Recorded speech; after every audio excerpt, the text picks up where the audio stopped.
सदा सदा से सत्य यही है, पहले था और अब भी है।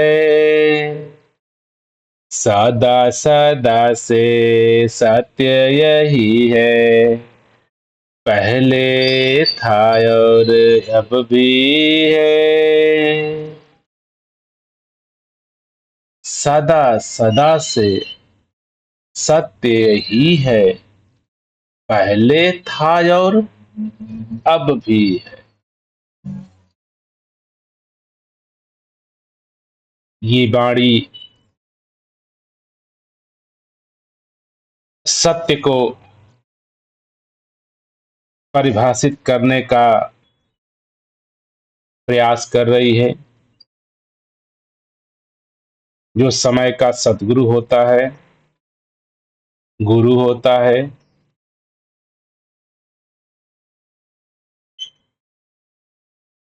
आत्म ज्ञान युक्त परमात्मा को जानने वाला होता है, उनके मुख से सत्य को इस तरीके से परिभाषित किया जाता है। आज सत्य को नाना प्रकार के कविताओं द्वारा, कथाओं द्वारा, ग्रंथों द्वारा, पुराणों द्वारा, पवित्र पुस्तकों द्वारा समय समय पर संत महात्माओं ने परिभाषित करने का प्रयास किया है। क्योंकि आज का जो मानव है,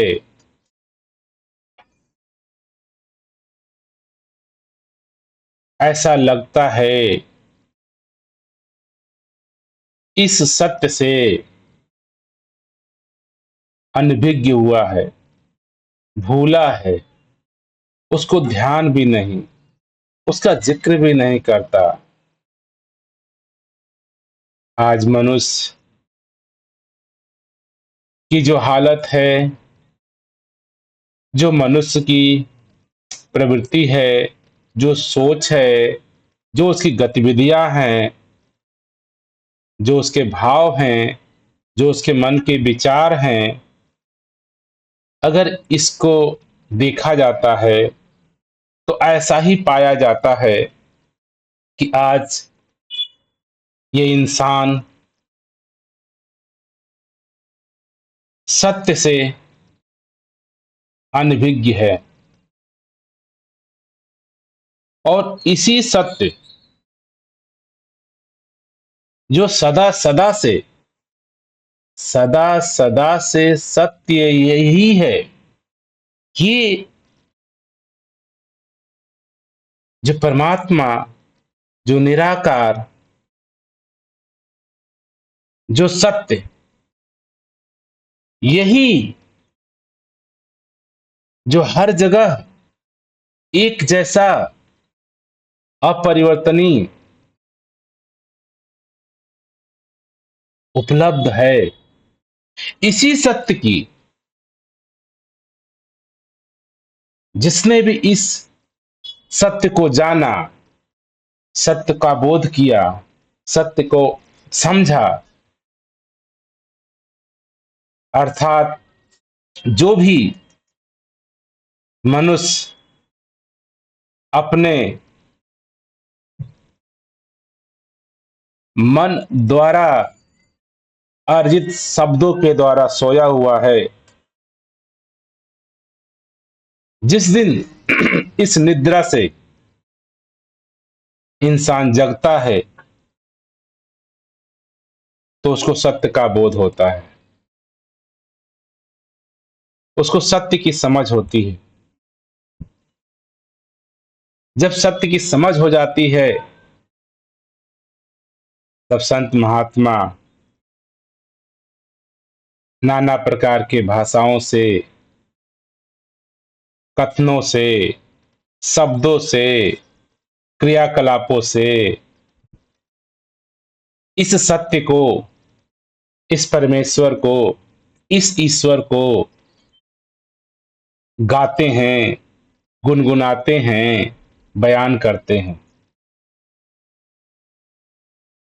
क्योंकि आज जो मानव की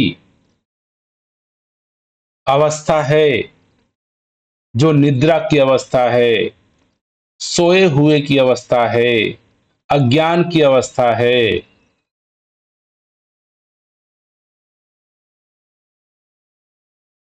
सोए होने की वजह से, अज्ञान की वजह से आज मानव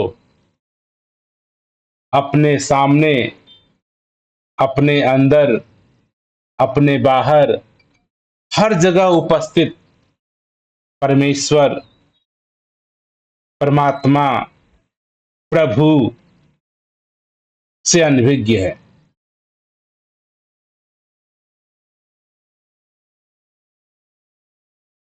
यहां पर जो दास की बात कर रहा है, सोने की बात कर रहा है, अज्ञानता की बात कर रहा है, ये आज मानव में दिख रहा है, झलक रहा है। आज मानव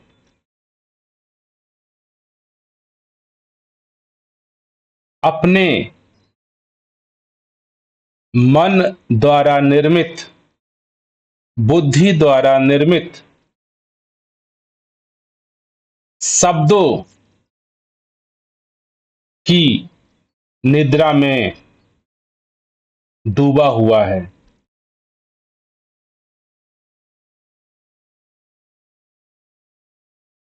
शब्द अर्थात मन, भाषा अर्थात मन। हम सभी मानव परिवार अपने मन के अधीन होकर के,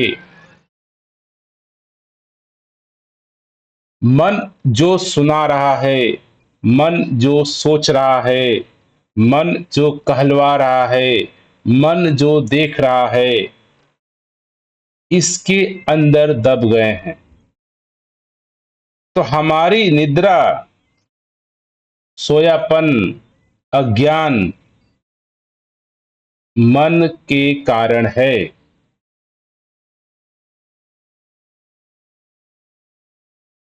यहां पे संत महात्मा कहते हैं कि इंसान अज्ञानी है, इंसान सोया हुआ है। तो सोए हुए का मतलब यहां पे यही बताने का प्रयास करते हैं कि मैं अपने मन द्वारा सोया हूं, बुद्धि द्वारा सोया हूं, और हमको ये ऐसा कभी होश या समझ आता ही नहीं कि मैं और सोया हुआ हूं, मैं और अज्ञानी हूं, मैं अनजान हूं। ये जो बाणी निद्रा की, सोने की जो संज्ञा आज मानव परिवार को संत जन, गुरुजन, ऋषि मुनि दे रहे हैं, अगर ध्यान से आप देखेंगे तो जब हम शारीरिक रूप से सोते हैं तो सोने के बाद हम सपनों में खो जाते हैं। नाना प्रकार के सपने जब चलते हैं, उस सपनों में मुझे बिल्कुल भी ख्याल नहीं रहता है, ध्यान नहीं रहता है कि मैं सोया हूं। जब आप निद्रा में, सपने में होते हैं तो आपको ये तनिक मात्र भी ध्यान नहीं होता, होश में नहीं आता कि मैं तो सोया हुआ हूं। आप सभी लोग ये विचार करिए, ये सोचिए, आप देखेंगे तो पाएंगे हम सभी निद्रा में जाते हैं। जब निद्रा में होते हैं तो जो मेरी हकीकत की सच्चाई होती है, जो मेरा सत्य होता है, निद्रा की वजह से सपने में बिल्कुल ध्यान ही नहीं रहता कि मैं सोया हुआ हूं।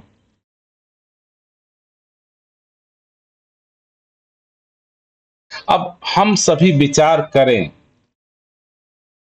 सोचें कि जब हम सोए हुए हैं तो मुझे अपने आप कैसे पता चलेगा कि मैं सोया हुआ हूं। सपने में तो हम जागा हुआ ही मानते हैं, दौड़ते हैं, भागते हैं, खेलते हैं। ऐसे नाना प्रकार की गतिविधियां सपनों में होती हैं कि जिस पे विश्वास नहीं करना होता है, उस पे भी आप विश्वास कर रहे होते हैं। सपने में कभी आप दौड़ रहे हैं, दौड़ते दौड़ते कहीं ऐसे जगह चले जाते हैं, वहां से कहीं और पहुंच जाते हैं, कहीं कुछ बन जाते हैं। आप सामने अभी किसी और से बात कर रहे थे, कोई और वो बन जाता है। कभी आप पत्नी से बात कर रहे हैं, कहीं वो दूसरी बन गई, कहीं बच्चों से बात कर रहे हैं, कहीं दूसरा बन गया। इतने नाना प्रकार के सपने में गतिविधियां होती हैं। उस दौरान आप को एक सेकंड के लिए, एक पल के लिए, एक क्षण के लिए भी ये ध्यान नहीं आता, ये होश नहीं आता, ये मैं क्या देख रहा हूं। उसको हूबहू मैं सत्य मानता हूं। बिल्कुल जो अविश्वास करने लायक चीजें होती हैं, आप कहीं हवा में हो, कहीं नीचे हो, कहीं पाताल में हो, कहीं कहीं हो, कोई गणित नहीं बैठ रहा है, कोई सीक्वेंस नहीं बैठ रहा है। आप घर से चले हो कहीं और के लिए तो कहीं और दिख रहे हो। फिर भी उस अवस्था में, उस अवस्था को हम लोग बिल्कुल सच मानते हैं। कहीं उसमें डर का सीन आ गया, मार काट का आ गया, भय का आ गया, हम डरते भी हैं। खुशी का आ गया, हंसते भी हैं, नाचते भी हैं, झूमते भी हैं। हर गतिविधियां बाखूबी सच मान के किया करते हैं। यही कारण है कि ये जो सतगुरु है, हम लोग को ये समझाने का प्रयास कर रहे हैं कि जो ये मेरा जीवन है, हम लोगों का जो जीवन है, हम कहीं ना कहीं सोए हुए हैं। कहीं ना कहीं मुझे सच्चाई का, सत्य का बोध नहीं है। यही कारण है कि हम सभी मानव जात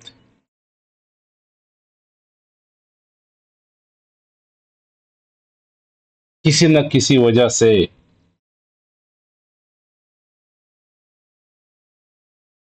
हम इस सत्य से अवगत नहीं हैं। वो परिस्थितियां, वो कंडीशन, वो कुछ भी हो सकती है। लेकिन आप आम तौर पे देखेंगे तो हम सभी इंसान गलफत की नींद में सोए हुए हैं। और सोए होने के वजह से मुझे जो ये सत्य, जो सदा सदा से सत्य है, सत्य रहेगा, आज भी है, कल भी है, हमेशा रहता है, एक जैसा रहता है, जिसको परमेश्वर कहते हैं, परमात्मा कहते हैं, प्रभु कहते हैं, गॉड कहते हैं, हम इनसे अनभिज्ञ रहते हैं।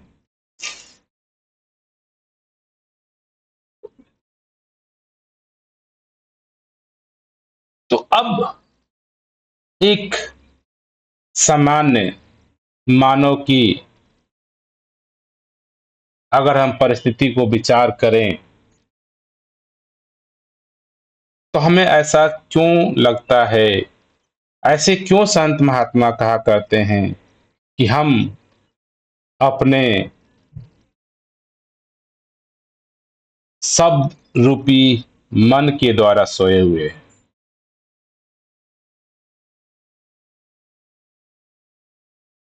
देखिए, जो मन कहा जाता है वो केवल हमारे शब्दों का कलेक्शन है। अगर आपके जीवन में कोई भाषा नहीं, कोई शब्द नहीं, तो आपके पास आपका मन नहीं हो सकता। आप विचार कर सकते हैं,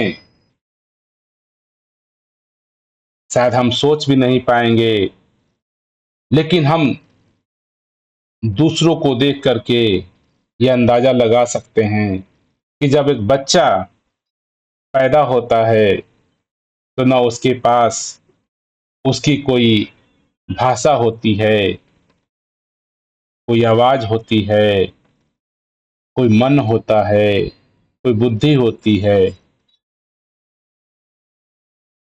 परंतु इसके बावजूद भी बच्चा होता है, रोता है, हंसता है, खेलता है, आनंद मग्न प्रकृति के साथ रहता है। कोई उसको दुख नहीं, कोई उसको सुख नहीं, कोई इसको लोभ नहीं, कोई इसको लालच नहीं, कोई इसको अहंकार नहीं।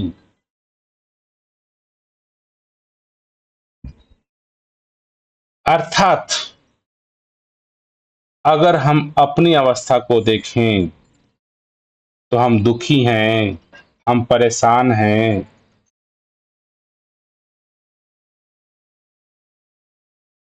आशाएं हैं, तृष्णाएं हैं, अपेक्षाएं हैं, कामनाएं हैं, लोभ है, मोह है, अहंकार है। ये केवल और केवल मेरे मन के कारण है। अब मन को हमने पैदा किया, हमने बनाया। विचार करो, कोई आपको ये शब्द क्या है,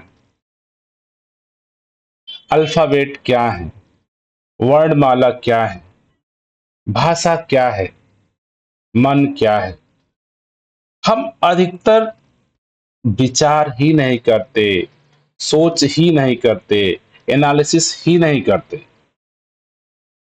कि मेरा मन है क्या, भाषा है क्या, अक्षर है क्या, वर्णमालाएं हैं क्या, अल्फाबेट है क्या।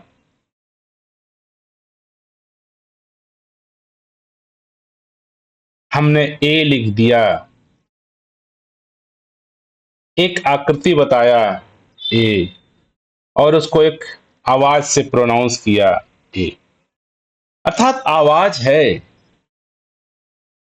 आवाज का एक टोन है, आवाज का एक सुर बद्धता है। कभी हम ए बोल रहे हैं, आवाज का ही एक दूसरा टोन है जिसको बी बोल रहे हैं, क बोल रहे हैं, ख बोल रहे हैं, ग बोल रहे हैं। ये क्या है?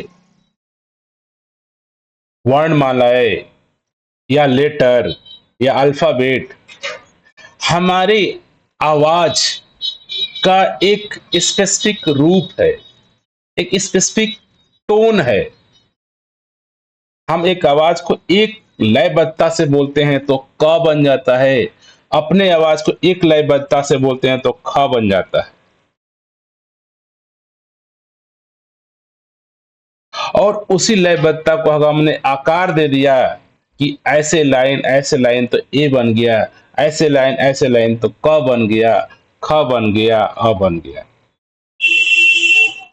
तो ये हम इंसानों ने अपने आवाज को एक सुर टोन में बोल करके उसको एक आकृति से, एक लेटर से, एक अक्षरों के साथ मैच कर दिया।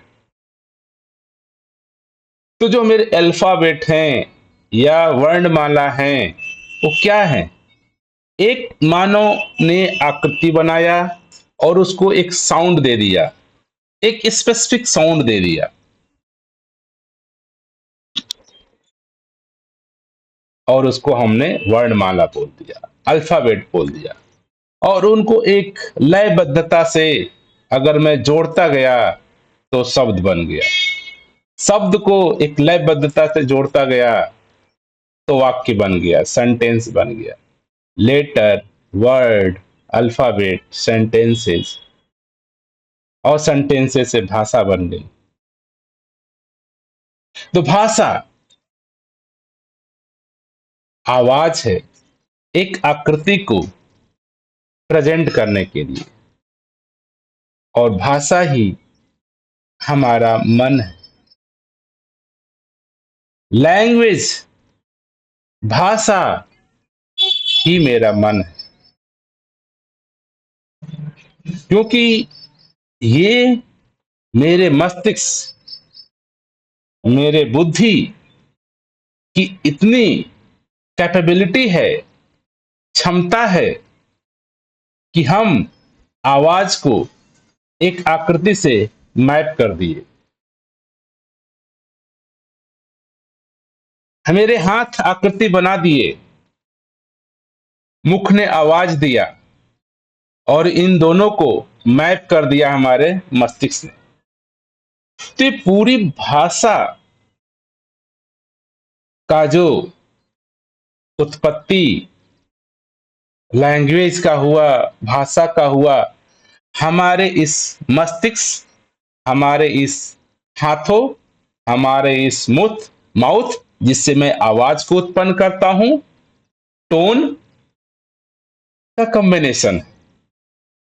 और इस भाषा को, इस आवाज को, इस आकृतियां को जो मस्तिष्क के गुण के वजह से, मस्तिष्क की कैपेबिलिटी की वजह से, मस्तिष्क की क्षमता के वजह से हम भाषा का निर्माण करते गए। और इसी भाषा को जब इंसान सीख एक लयबद्धता बना देता है, और हमारे मस्तिष्क की कैपेबिलिटी है स्टोरेज करने की भी, इन आकृतियों को, इन भाषाओं को, इन शब्दों को वो आपस में संग्रहित करता है मस्तिष्क में। और इसी मस्तिष्क की कैपेबिलिटी को, क्षमताओं को, जो भाषा को, आवाज को, अक्षर को, आकृति को संग्रह कर देता है, स्टोर कर लेता है, यह हमारे इस मस्तिष्क की क्षमता है। और इसी को हम जब इस्तेमाल करने लगते हैं तो हम बोलते हैं ये मेरा मन है। तो मन हमारे मस्तिष्क को इस्तेमाल करने का, यूज करने का साधन है, या यूज करने की प्रक्रिया को ही हम मन कहते हैं। और मेरे मस्तिष्क में जो स्टोर होता है वो आवाज और वो आकृतियां।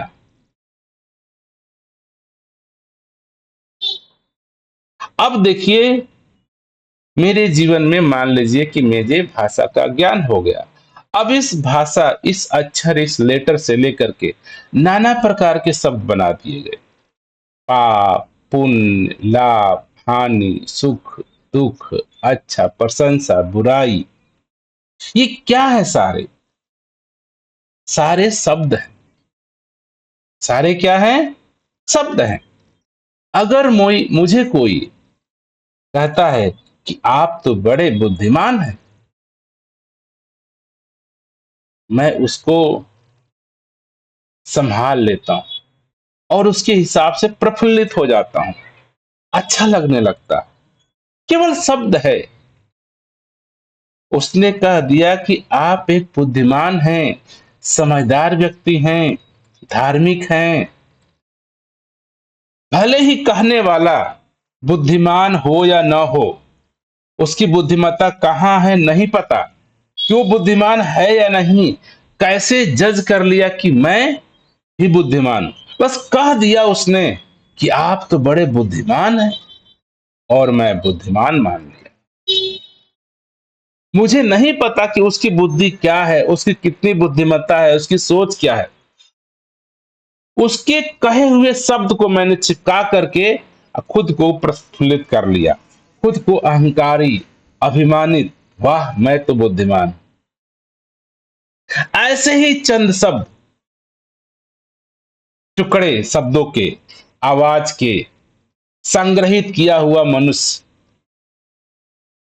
एक दूसरे को बोल रहा है। माता कहती है मेरा बेटा सुंदर है, पिता कहता है मेरा बेटा बहुत मेरा नाम कर रहा है। तो इन शब्दों के साथ हम इतने चिपक गए, उसको ढोए रहते हैं। इन्हीं शब्दों में किसी ने कह दिया तुम तो बड़े ही बेकार हो, बहुत गलत हो, बहुत पापी हो, बहुत दुराचारी हो। हम उसको भी पकड़ लिए, हम दुराचारी हो गए, हम पापी हो गए, हम गलत हो गए। दुख है, सुख है, पाप है, पुण्य है। इन शब्दों से हमने अपने आप को इतना जकड़ लिया है कि हम वाकई में अपने आप को कहीं शब्द ही मान लिए। कई लोग अपने आप को मन ही मान लिए। मन ने जो सोचा, मन ने जो कहा, वही मैं हूं।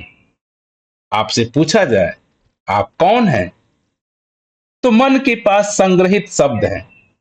आप अमीर हैं, आप पीएचडी हैं, आप पढ़े लिखे हैं, आप निर्धन हैं, आप गरीब हैं। कोई कहता है कि मैं राम हूं, श्याम हूं, घनश्याम हूं, मोहन हूं। हम अपने आप को शब्दों से इतना घिरा मान लिए हैं, इतना मजबूती से जोड़ लिए हैं कि इस शब्दों से ही मुझे पूरा शरीर का गतिविधियां बदल जाता है। कोई प्रशंसा कर दे, खुशी महसूस होने लगती है। कोई बुराई कर दे, अंदर से व्याकुलता होने लगती है। क्या है, उसने क्या बोला आपको, कुछ शब्द दिए, कुछ आवाज दिए, कुछ साउंड दिया, और हम प्रफुल्लित हो जाते हैं।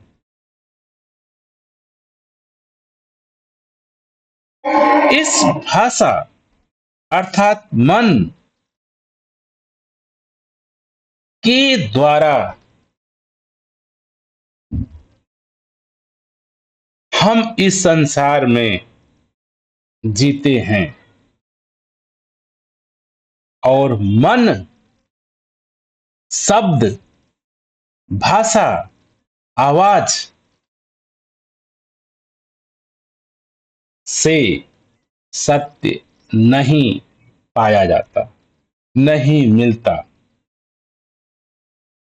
और हम आज मन के द्वारा, मस्तिष्क के द्वारा, बुद्धि के द्वारा, शब्दों के द्वारा, भाषाओं के द्वारा, ग्रंथों के द्वारा, पुस्तकों के द्वारा, पवित्र किताबों के द्वारा, रिचुअलों के द्वारा हम चाहते हैं कि सत्य को जान जाए, परमात्मा को जान जाए, प्रभु को जान जाए। और यही कारण है कि आज संसार में ऐसे भी लोग हुए, कोई लोग कहते हैं परमात्मा है, कोई लोग कहते हैं परमात्मा नहीं है। ये दोनों ही मन की एक अवस्था है। जैसे किसी ने कह दिया कि आप तो बड़े धार्मिक हैं, या आप तो बड़े बुद्धिमान हैं, हमने अपने आप को बुद्धिमान मान लिया। 10 लोग कहने लगे बड़े बुद्धिमान है, बड़े बुद्धिमान है। 1 दिन, 2 दिन, 6 दिन घर वाले कहने लगे, माता-पिता कहने लगे, स्कूल कहने लगे, दोस्त मित्र कहने लगे, संसार कहने लगे। 1 साल, 2 साल, 10 साल। 10 साल बाद आपको लगेगा कि आप पूरी तरह से विद्वान हो गए, पूरी तरह से बुद्धिमान हो गए। आपने क्या किया? आपको कह के लोगों ने बुद्धिमान बना दिया, सर्वशक्तिमान बना दिया।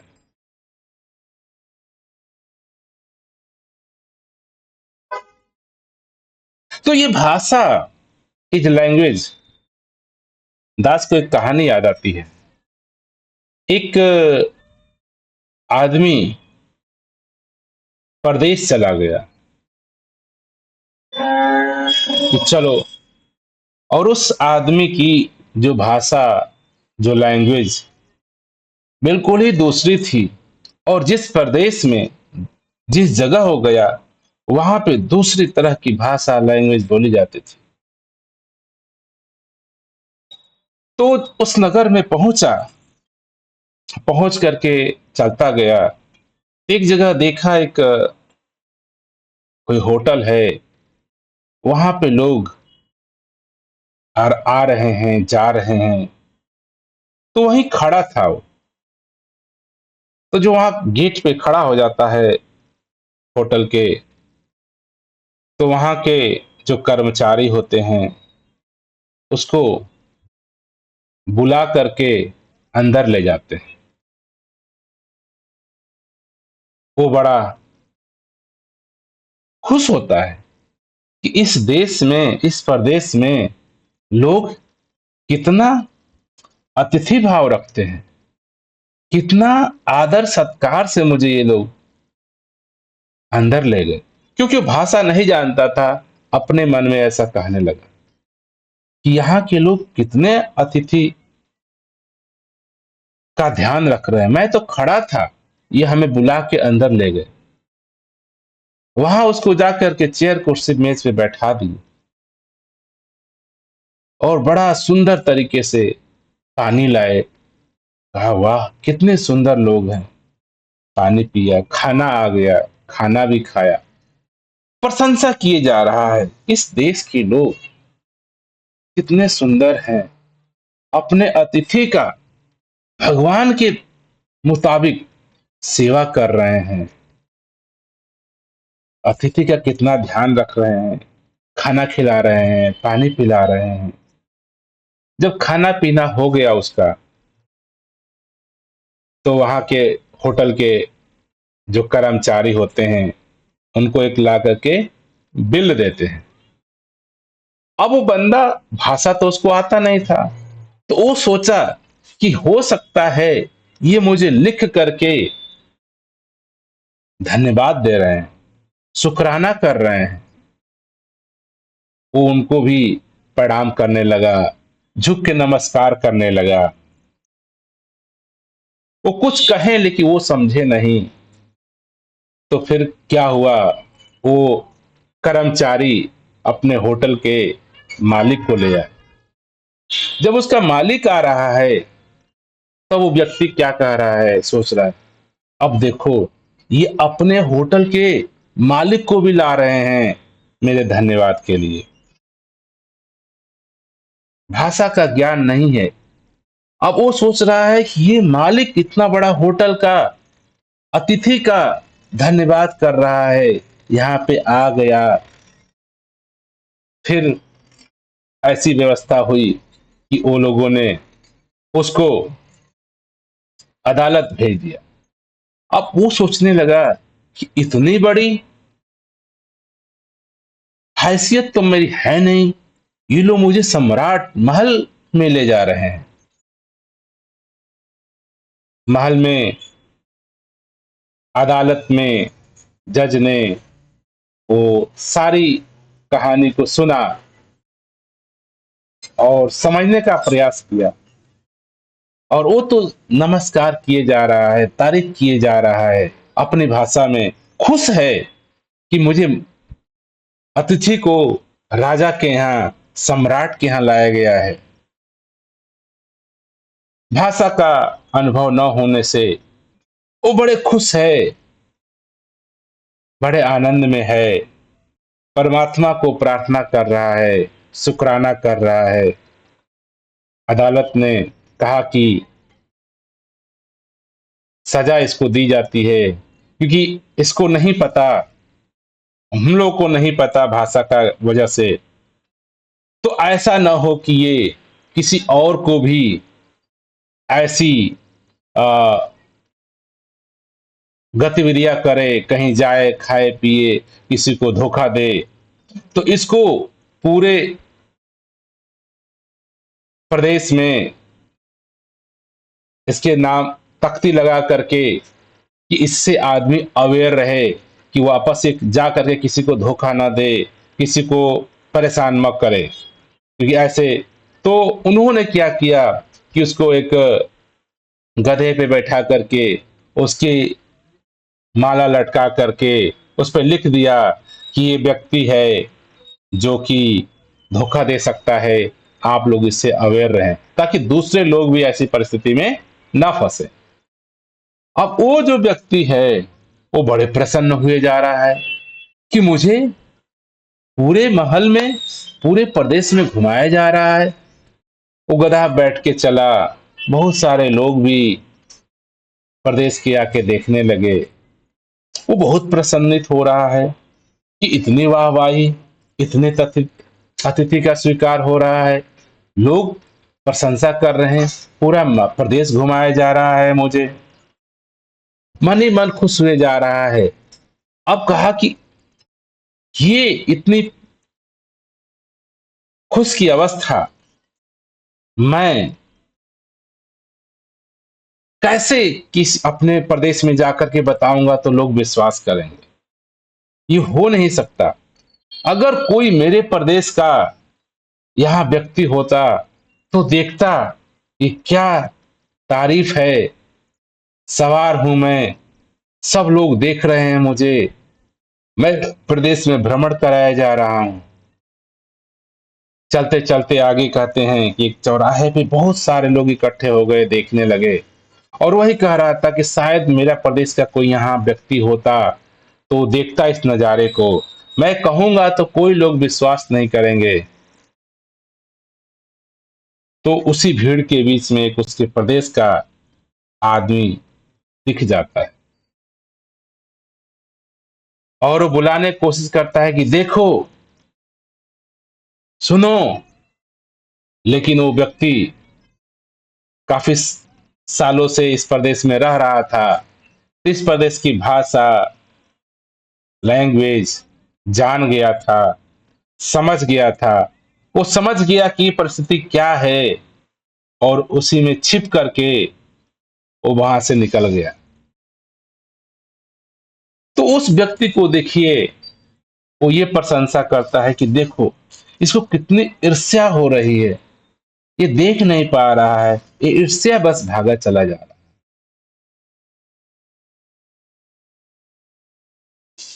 तो ये कहानी हमको क्या समझा रही है कि अगर मुझे भाषा की समझ नहीं है या भाषा के वजह से जीवन में नाना प्रकार के रूप हो जाते हैं। कभी यही भाषा मुझे खुशी देती है, कभी यही भाषा मुझे दुख देती है। दुख देने वाला भाषा भी हमको सुखी दे सकती है, आनंद दे सकती है। तो हम कहीं ना कहीं अपने इस भाषा से, अपने इस लैंग्वेज से इतना चिपक गए हैं, इतना मिल गए हैं, इतना जुड़ गए हैं, जितना मिलाप हो गया है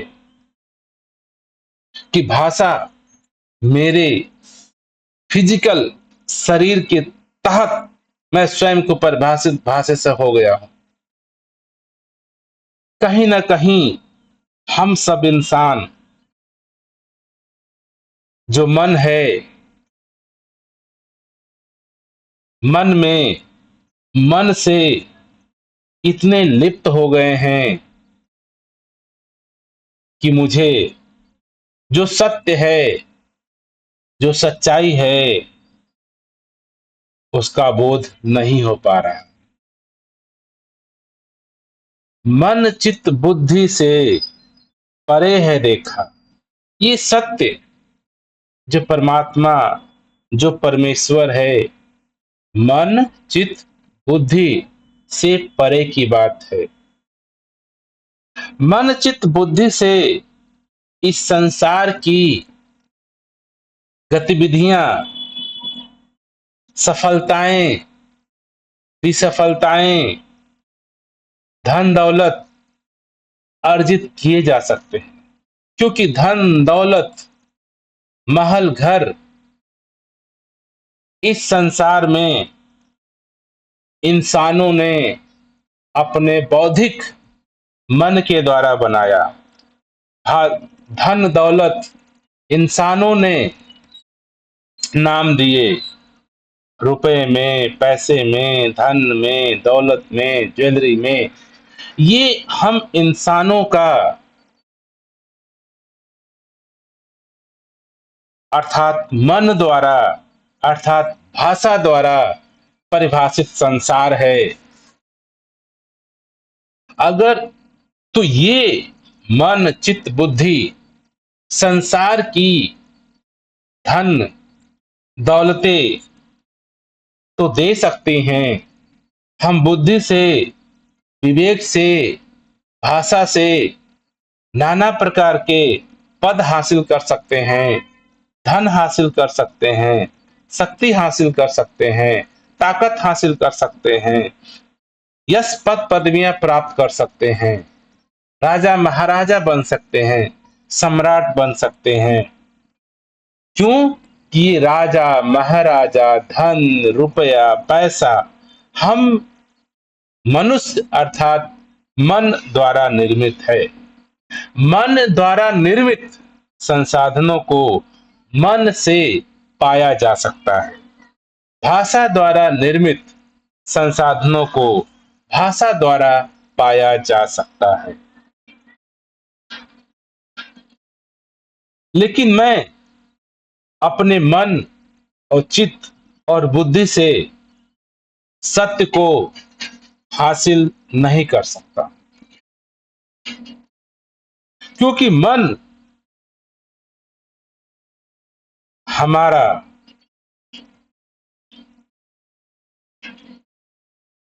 केवल और केवल अपने बारे में सोचता है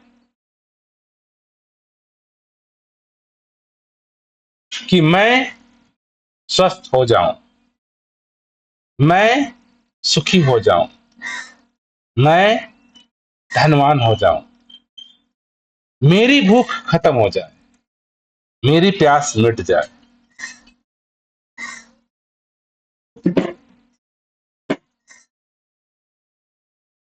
मैं संकुचित है, मैं अर्थात मन, मन ने मैं परमित निर्माण किया है। मन का देन है, भाषा की देन है, लैंग्वेज की देन है। मैं शरीर हूं, मैं अमीर हूं, मैं गरीब हूं, मैं दुख में हूं, मैं सुखी में हूं।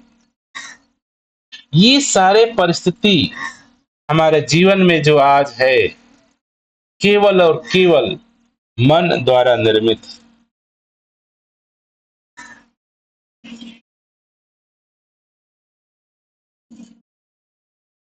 इसी जगत में, इसी भाषा के द्वारा, इसी मन के द्वारा कुछ गिने चुने संत महात्मा हुए, जो मन के पार, मन के बिना भी देखते हैं, भी जीते हैं, भी सोचते हैं। जिस दिन मैं मन के ऊपर जा करके या मन के बजाय जो मेरा वास्तविक सत्य स्वभाव है, जो उससे मैं संसार को देखता हूं, तो परमात्मा दिखता है, सत्य दिखता है, सत्य का बोध होता है, प्रभु का बोध होता है। सत्य में न मेरा है, न तेरा है, न अपना है, न पराया है। मेरा तेरा मन की भाषा है, मैं मन की भाषा है, तू मन की भाषा है। इसी मन के होते हुए भी अगर आप चाहें तो इस संसार को देख सकते हैं। जब आपके पास आपका मन नहीं था, आज वैज्ञानिक के पास इतने संसाधन उपलब्ध हैं कि आपके मन को निष्कृत किया जा सकता है।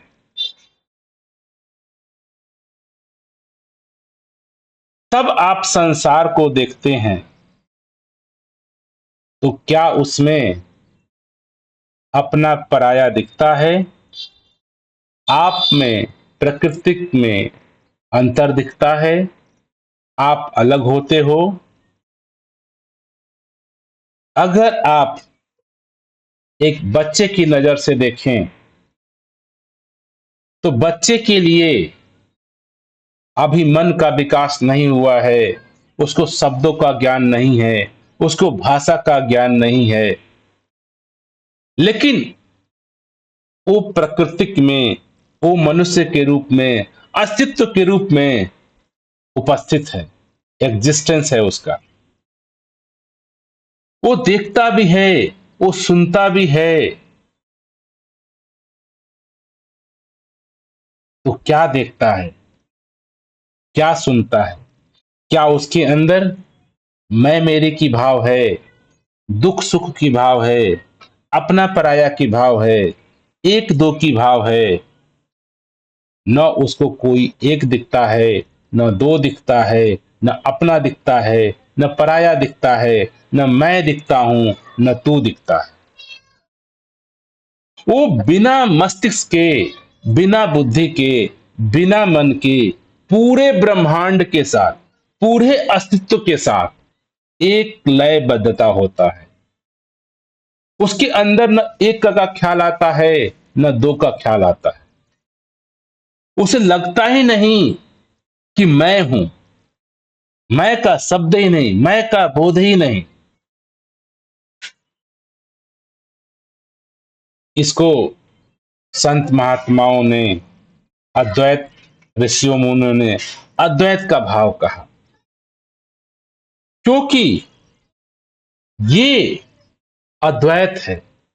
पूरा ब्रह्मांड, पूरा संसार, ये द्वैत केवल मेरे मन के द्वारा, भाषा के द्वारा, विद्या के द्वारा बना है, ऐसा हमें लगता है। इसी जगत में जब संत महात्मा इस संसार को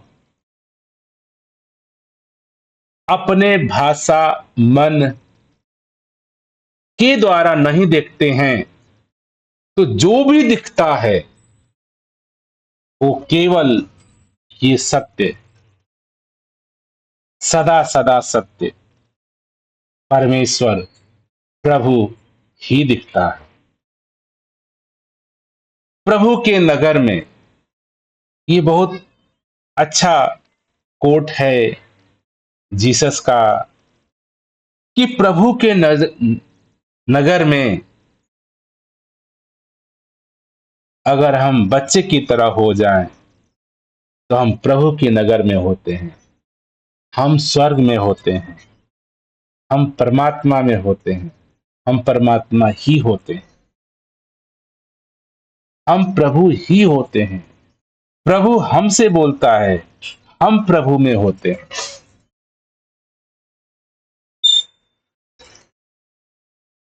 तो ये जो वाणी है संत महात्माओं की, हमें लगता है कि इन्होंने भाषा का सहारा लिया, मन का सहारा लिया। हाँ, ये सहारा लिया भाषा का, सहारा लिया मन का, क्योंकि मन और भाषा एक माध्यम है।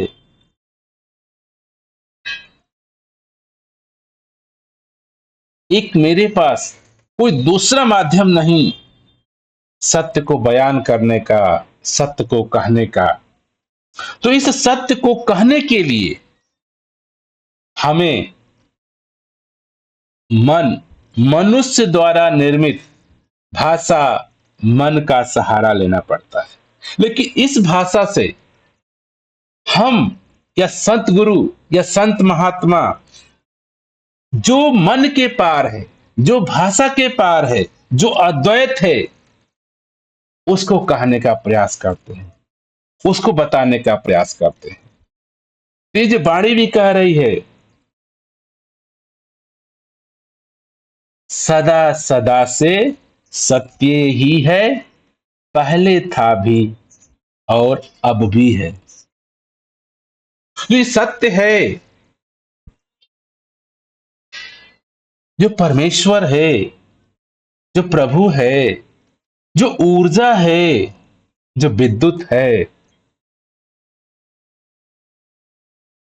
जिस ऊर्जा से, जिस विद्युत से मैं संचालित हो रहा हूं, मैं जीवंत हूं, ये मानव परिवार का हर जीव जिस ऊर्जा से, जिस स्रोत से संचालित हो रहा है, जीवंत है। सारे जीव जंतु जिस ऊर्जा से जीवंत हैं, जिस ऊर्जा से बने हैं, जिस तत्व से बने हैं,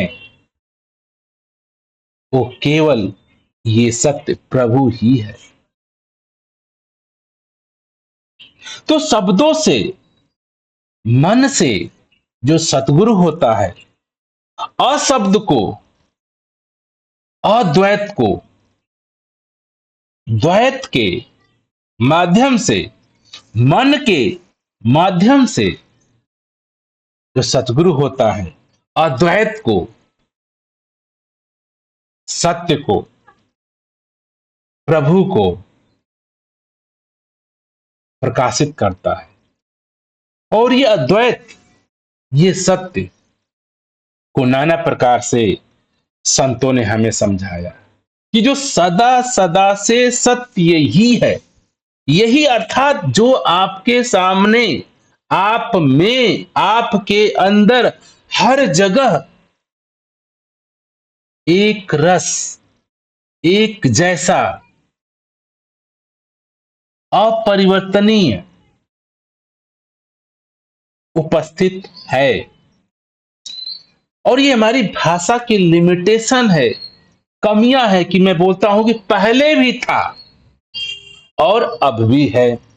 क्योंकि हमें लगता है ऐसा कि हम आज हैं और पहले नहीं थे और बाद में नहीं रहेंगे। क्योंकि ये जो इतिहास गवाह है, जो मानव परिवार का, जो मानव समाज है, कुछ पहले मानव समाज नहीं था, अब कुछ समय बाद मानव परिवार नहीं रहेगा। कुछ समय से ये धरती है, कुछ समय से जीव जंतु हैं, पेड़ पौधे हैं, आकाश है। कुछ समय बाद हो सकता है धरती ना रहे, जीव जंतु ना रहे। परंतु ये सत्य रूपी ऊर्जा है, जिसके सत्य रूपी ऊर्जा के वजह से धरती भी बनी है, हम भी बने हैं, हवा भी बना है, आकाश भी बना है, जीव जंतु बने हैं, सूरज चांद सितारे हैं। ये जो ऊर्जा है, ये जो सत्य है, ये सदा सदा से। अब कोई शब्द नहीं है कि इस सत्य को कहा जाए। ये सत्य है, प्रभु है। क्या कहा जा सकता है इस निराकार को कि था, होगा भी, है भी। ये सिर्फ हमारे भाषा की कमियों की वजह से संत महात्माओं को कहना पड़ा। ये सत्य हमेशा है तो है। इसको सत्य कहिए, संसार कहिए, प्रभु कहिए, ईश्वर कहिए, इसी सत्य के, इसी ऊर्जा के ये सारा ब्रह्मांड रूप है।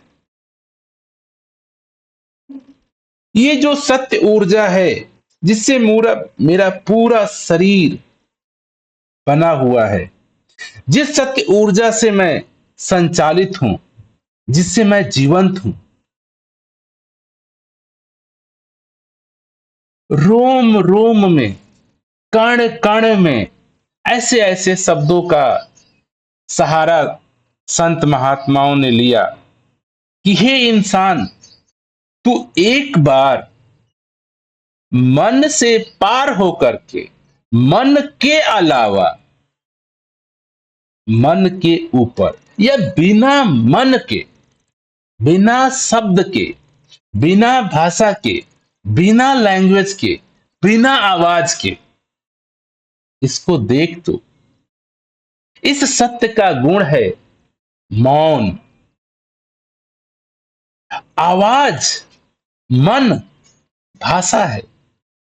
इसी निराकार जो मौन है, इसी का ही रूप है, इसी का एक आकार है,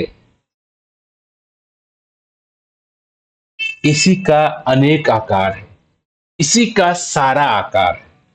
मूलभूत जो तत्व है, जो ऊर्जा है, ये जो स्रोत है, ये सत्य निराकार, जिसको कोई आकार में, जिसको कोई आवाज में, जिसको किसी भी तरह से मन परिभाषित नहीं कर सकता।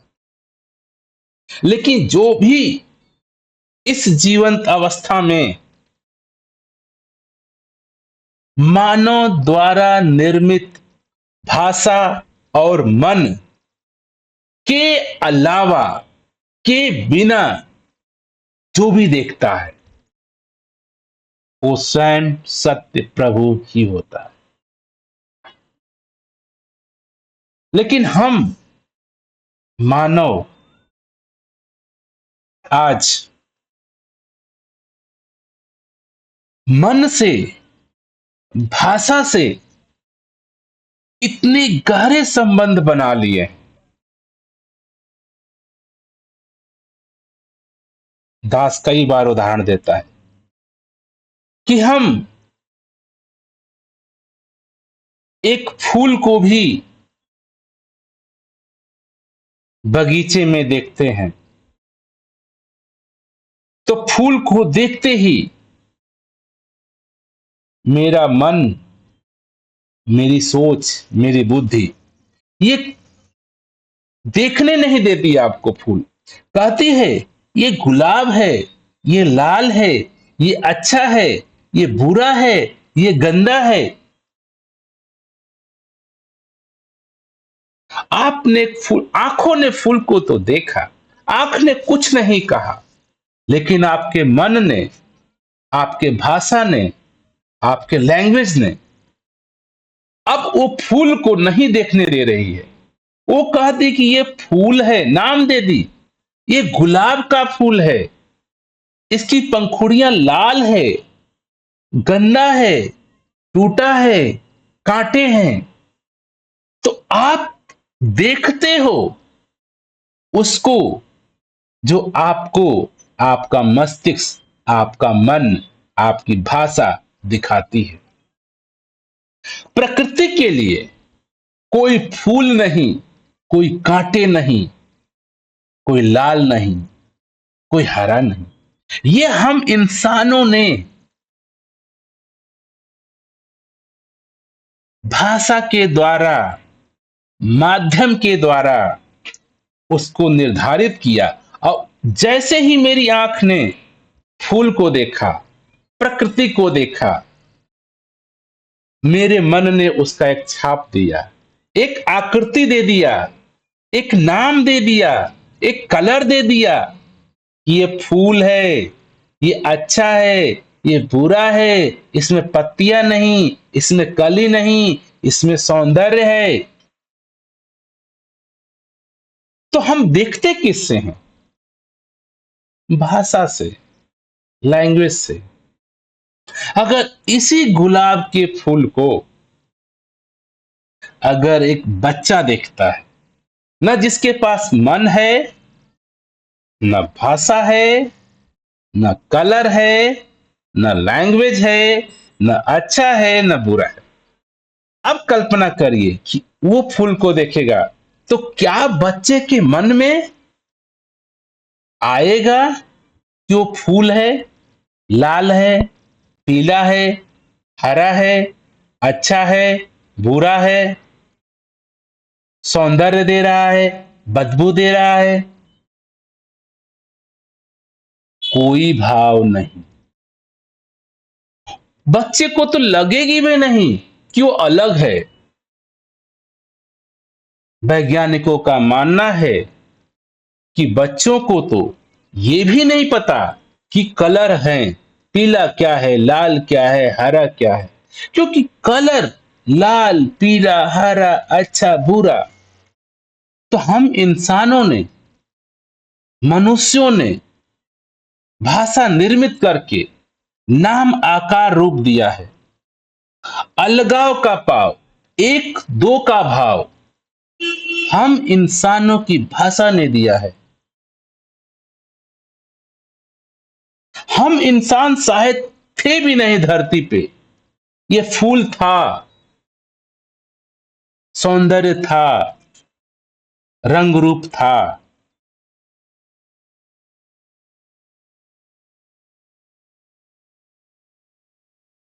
अलगाव का भाव, दुख का भाव, सुख का भाव, अच्छे का भाव, बुरे का भाव, ये सारे हमारे मन के उपज हैं, भाषा की उपज है।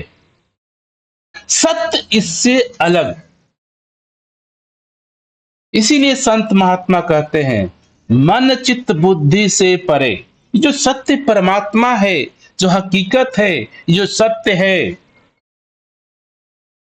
ये जो सत्य है, मन के द्वारा आप नहीं देख सकते, मन के द्वारा आप बोध नहीं प्राप्त कर सकते। और हम अपने जीवन में केवल और केवल मन से ही देखते हैं, मन से ही सुनते हैं, मन ही मैं हूं। मन से ही अपने आप को मैं माना हूं, मन से ही मैंने अपने आप को और माना हूं, तू माना हूं। तो यहां तक कि संत महात्मा कहते हैं कि संसार में हम जितने मानव प्राणी हैं, हम जितने का मन है, उतना ही संसार है। हम सभी का अपने मन के हिसाब से मेरा संसार है। हम सभी अपने अपने संसार में जी रहे हैं। जब एक संसार दूसरे संसार से भिड़ता है, एक मन दूसरे मन से जब भिड़ता है, तो टकराव होती है, दुख, सुख, बेचैनी उत्पन्न होती है। ऐसा नहीं है कि ये पूरा संसार एक है। हम सभी को अपने अपने हिसाब से मैं, मुझे एक संसार दिखता है। आपका संसार अलग है। आपकी भाषा, आपकी लैंग्वेज, आपकी कलर बिल्कुल अलग है। मान लीजिए कि हम आज इस धरती पर इस जगह में हैं, तो हमें जो भाषा दिया गया, ये फूल गुलाब का या पीला कलर, हम देखते हैं तो मुझे फूल दिखता है, पीला कलर दिखता है। हो सकता है इसी धरती पे ये फूल दूसरे जगह भी होगा। अब दूसरे जगह भी लोग हैं, ना जिनको कोई भाषा का ज्ञान है, ना जिनको शब्दों का ज्ञान है, ना उसको कलर का ज्ञान है, तो वो क्या कहेंगे, क्या सोचेंगे? शायद वो फूल भी नहीं कहते हो, शायद कुछ नाम ही नहीं देते हो। तो ये जो अनेकता, विभिन्नताएं, नाना प्रकार का जो भ्रम है, जो भाव है, जो मोह है, केवल और केवल सत्य को न जानने से। और इसी धरती पर समय समय पर संत महात्माओं ने मन के मन के पार होकर के, मन के अलावा, बिना मन के जब देखते हैं, तो केवल केवल ये अद्वैत सत्य प्रभु ही दिखता है, ही होता है। तो ये जो संत महात्माओं की वाणी होती है, हमें लगता है कि बड़े आसान शब्दों में कही गई है कि सदा सदा से सत्य यही है, पहले था और अब भी है। इसको कितनी बार आप पढ़ेंगे, क्या मतलब निकालेंगे, क्या अर्थ समझेंगे? क्योंकि आप पढ़ेंगे मन से, अब मन से इसका अर्थ निकालेंगे, मन से इसका अर्थ बनाएंगे। ये संत महात्माओं की वाणी मन से बोली गई, लेकिन मन के लिए नहीं बोली गई। ये बता रही है कि तू इस मन का सहारा लेकर के, मन के ऊपर खड़ा होकर के तू देख, बिना मन के जो दिखेगा ये सत्य निराकार परमात्मा, परमेश्वर, ऊर्जा, कोई भी नाम दीजिए, बिना मन के जो भी आपको महसूस होगा, दिखेगा, वो सत्य रूपी ऊर्जा है। उसको सत्य कहिए, ऊर्जा कहिए, चेतना कहिए, निराकार कहिए, ये शब्द हैं सिर्फ, कोई दूसरा साधन नहीं इसको कहने के लिए, इसको बताने के लिए। तो संत महात्मा फिर इसी मन का, इसी भाषा का सहारा लेते हैं और कहते हैं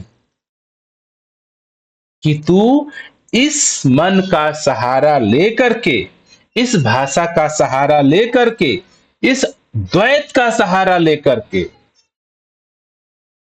इसके ऊपर खड़े हो जा, और फिर तू देख, जो भी देखेगा इस ब्रह्मांड की अनंत ऊर्जा का ही बोध होगा। इस ब्रह्मांड की अनंत ऊर्जा को ही सत्य कहा जाता है, परमात्मा कहा जाता है, परमेश्वर कहा जाता है, निराकार कहा जाता है। अनंत ऊर्जा, जिसको शब्दों में बयान नहीं किया जा सकता, सिर्फ अनुभव किया जाता है। जैसे बच्चा है, ना उसके पास शब्द है, ना उसके पास मन है, ना उसके पास भाषा है, वो केवल आनंद की अवस्था में देखता है, जीता है, रोता है चाहे हंसता है। उसे नहीं ये भी पता कि रो रहा हूं तो दुखी हूं, हंस रहा हूं तो खुशी हूं। ये दोनों अवस्थाओं से पार होता है बच्चा। कई बार आप देखते हैं बच्चा रोता है, लेकिन उसकी आंखों में आंसू नहीं होता। बच्चा हंसता भी है, वो इसलिए नहीं हंसता है कि वो खुश है, ये इसलिए नहीं रोता है कि वो दुखी है। न वो खुश है, न वो दुख है, इन दोनों से पार है, इन दोनों के ऊपर है। उसको बोध ही नहीं, उसको ज्ञान ही नहीं, उसको समझ ही नहीं कि ये भाषाएं मानव ने निर्मित कर रखी है। संत महात्मा अपने जीवन को बिना मन के देखते हैं, बिना मन के जीते हैं, बिना मन के अनुभव करते हैं। यही कारण है कि जीसस ने कहा था कि मेरे प्रभु के दरबार में बच्चे जैसे होकर ही आया जा सकता है। अर्थात ये जो अनंत ऊर्जा का स्रोत है, पूरे ब्रह्मांड का संचालन करने वाली ऊर्जा है, प्रभु है, निराकार है, इसमें तू भी इसको देख सकता है, तू भी बन सकता है, तू वही है।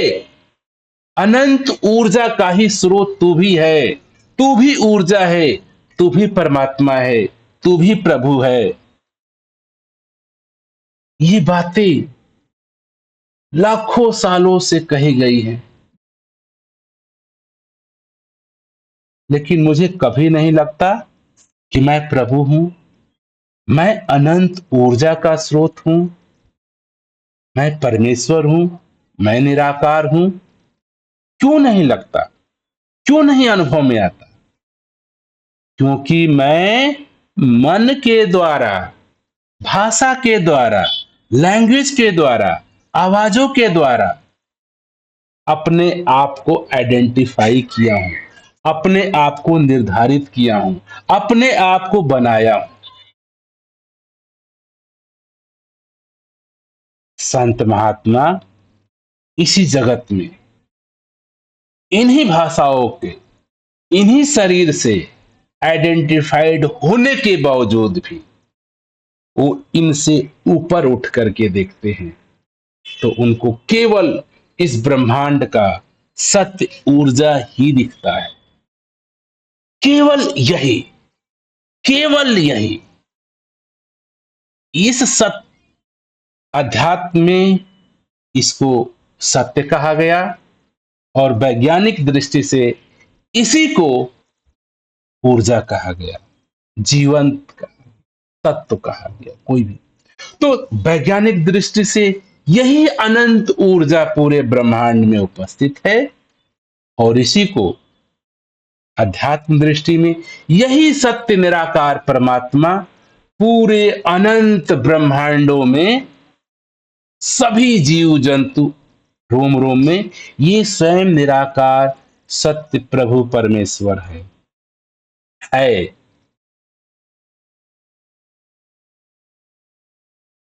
तो दातार कृपा करे हम सभी के जीवन में ये ऐसी घड़ी, अवस्था हम खड़ी करें, हम बनाएं, जिसमें हम अपने मन चित्त बुद्धि का इस्तेमाल करते हुए, भाषाओं का इस्तेमाल करते हुए भी हम इनके बिना होकर जिए। आप देखिए, दास को एक छोटा सा उदाहरण देगा। आप सफर करते हैं, मान लीजिए आपने गाड़ी में, बाइक में, ट्रेन में, आपके जीवन यात्रा में आप संसाधन को लेकर के सफर तय करते हैं। गाड़ी ले, मान लीजिए कि आप ट्रेन में बैठे हैं या बाइक से जा रहे हैं, चलते गए चलते गए चलते गए, तो आप बाइक को जैसे ही बाइक के बिना, बाइक के उतर करके, बाइक को रख करके, बिना बाइक के आप रेस्ट करते हैं, आराम करते हैं, गाड़ी को रख कर देते हैं, पार्क कर देते हैं, खाते हैं, पीते हैं, आराम करते हैं, आपको सुकून, आनंद अनुभव होता है। अपने घर में आ जाते हैं, आराम से बिस्तर पे सोते हैं, सुकून आता है। तो आपने जो जीवन जीने का, सफर तय करने का साधन था, चाहे बाइक था, गाड़ी था, ट्रेन था, एरोप्लेन था, उसको छोड़ के उसके बिना आप आराम किए, वो है, फिर अगले दिन आप उसका इस्तेमाल करोगे। फिर बाइक लेकर के अपने ऑफिस को चले जाओगे, फिर आओगे उसको रख दोगे, फिर आराम करोगे, आनंद लोगे जीवन का। इसी प्रकार से ये जो मन है, ये भाषा है, ये लैंग्वेज है, ये हमको इस संसार में जीवन यात्रा को तय करने के लिए साधन है। लेकिन इस साधन को लेते इस्तेमाल करना है। इस्तेमाल करने के बावजूद जब मुझे आराम सुकून चाहिए, तो इसके बिना जब मैं देखता हूं, जब मैं रुकता हूं, जब मैं ठहरता हूं, तो मुझे सिर्फ सुकून, आराम, आनंद मिलता है। फिर मैं इस साधनों का, मन का, भाषा का, शरीर का फिर इस्तेमाल करता हूं। तो ये ऐसी नहीं कि मन को, भाषा को आपको त्यागना है, छोड़ना है, कभी भी ऐसा नहीं करना। ये संसाधन है आपके जीवन यात्रा को तय करने के लिए। मन, चित्त, बुद्धि, भाषा, लैंग्वेज, ये आपके साधन है जीवन यात्रा को तय करने के। इनको आपको इस्तेमाल करना है।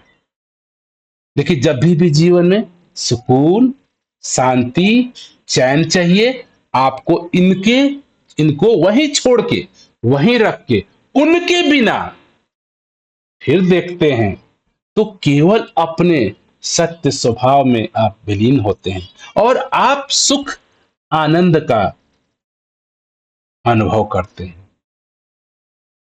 तो दास ये नहीं कहना चाह रहा है कि आपको मन को मिटाना है, शांत करना है, मन के ऊपर जाना है।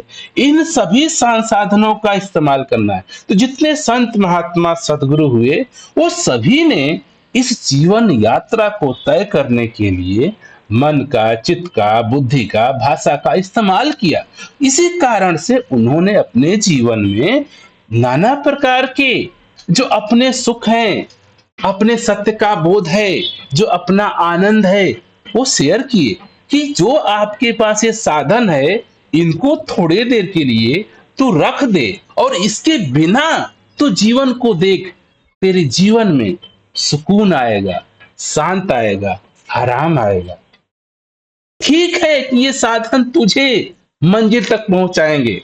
ये ठीक है कि मेरा शरीर रूपी साधन, मन रूपी साधन इस जीवन यात्रा को तय करेगा। लेकिन इस जीवन यात्रा के दौरान भी मैं सुख, आनंद, सुकून पा सकता हूं। थोड़े देर के लिए अपने मन को, चित्त को, बुद्धि को, शरीर के बिना इस संसार को देख, इस संसार में जी, तो तेरे जीवन में सुकून है, चैन है। यही कारण है कि संत महात्मा अपने जीवन में सहज होते हैं, सरल होते हैं, सुकून में होते हैं, शांति में होते हैं, क्योंकि वो अपने जीवन यात्रा की संसाधनों को के बिना ही सुकून में रहते हैं। हमारा जीवन यात्रा को तय करने के लिए तन, मन, धन, ये जो तीनों साधन मिले हैं, तन, मन, धन, ये जीवन यात्रा को तय करने के लिए हैं। इन जीवन यात्रा को तय करते हुए अगर मुझे सुकून, आनंद, मौन, शांत चाहिए, तो मुझे इनको थोड़े देर के लिए विराम देना होगा और इनके बिना ही मैं सुकून, शांत, मौन को प्राप्त करता हूं। तो दातार कृपा करे कि हम सभी के जीवन में ये सत्य, ये प्रभु परमात्मा को पाने का, समझने का, होने का। दास ये कहता है कि ये सत्य जो ऊर्जा है, अनंत ऊर्जा है, पूरे ब्रह्मांड की अनंत ऊर्जा को ही सत्य कहा गया, निराकार परमात्मा कहा गया। तो इसको जानने का मन के द्वारा ध्यान आए, ख्याल आए, फिर इसको जाने और फिर इसको फाइनली बोध करेंगे, आप तो अंडरस्टैंडिंग लेंगे, तो आप पाएंगे आप स्वतः ही ये जीवन ऊर्जा निराकार रूपी आत्मा रूपी आप स्वयं ही हैं। आपके अलावा और कोई दूसरा जीवन ऊर्जा नहीं है। इसी जीवन ऊर्जा को, इसी जीवंत ऊर्जा को ही सत्य कहा जाता है, परमात्मा कहा जाता है, निराकार कहा जाता है। तो हम सभी इस वाणी के माध्यम से ये समझने का प्रयास करें कि सदा सदा से सत्य यही है, पहले था भी और अब भी है। आप स्वयं सत्य हैं, आप स्वयं जीवंत ऊर्जा हैं, जीवंत ऊर्जा आप ही हैं। इसका बोध हमें हो सकता है, मैं समझ सकता हूं, अगर मैं अपने इस जीवंत ऊर्जा को अपने मन चित्त बुद्धि के को रख करके इसके बिना जब देखते हैं,